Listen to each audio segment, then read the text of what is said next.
are at what? That's 13 years later, and we're still at the same point.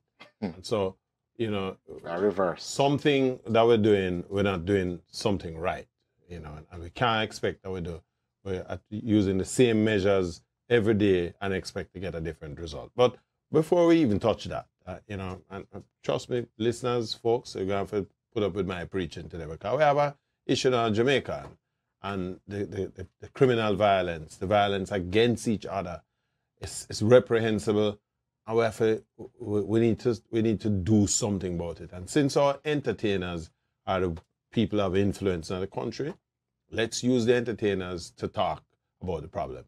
Queen Ifrica, though, in terms of our musical approach, is coming from the realm of the spoken word realm, the dub poetry. And I remember in the mid-1970s when the thing broke. Oko Onora, he was just about to be released from prison, and he had launched his book at the library.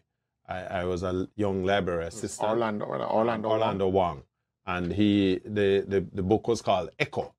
And it sparked the interest of a lot of Jamaicans into this kind of spoken word poetry, and gave rise to people like Mikey Smith, who lost his life, Muta Baruka, and a whole slew. Linton Kwesi Johnson. Linton Kwesi Johnson. It was a few years earlier, but of the same mode, and then it helped that Linton Kwesi Johnson was making his mark by this time he's in the United Kingdom and is making a mark, on the BBCs, on, doing all sorts of tours.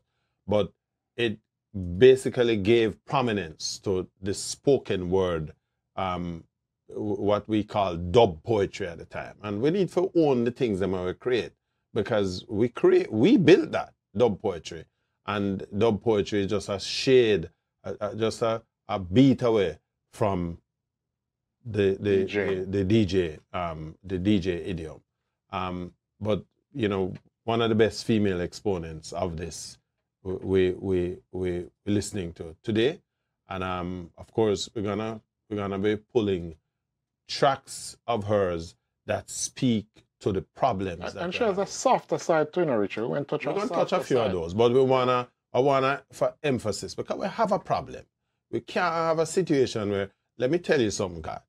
Every time that you have a body count at the end of a day when we're all this shooting and senseless killing, you know the age of the people who are dying? Between 16 and 25.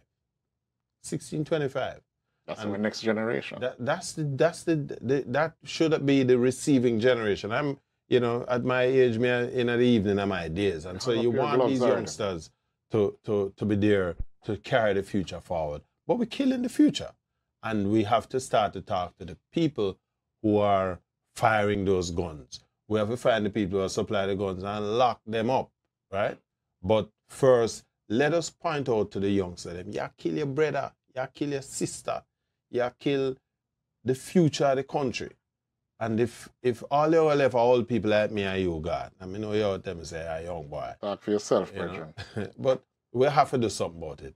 And so today on Sunday Scoops, we want to just use this opportunity to make an appeal to the man out there. Using the fire mama. Hi there. If you enjoyed that clip, go on over to our website at yardmedia.com, where you can watch the entire broadcast at your leisure. And while you're there, why don't you check out our other reggae music features? And before you leave, pick up some of our Jamaican reggae merchandise, and hey, don't forget to tell your friends.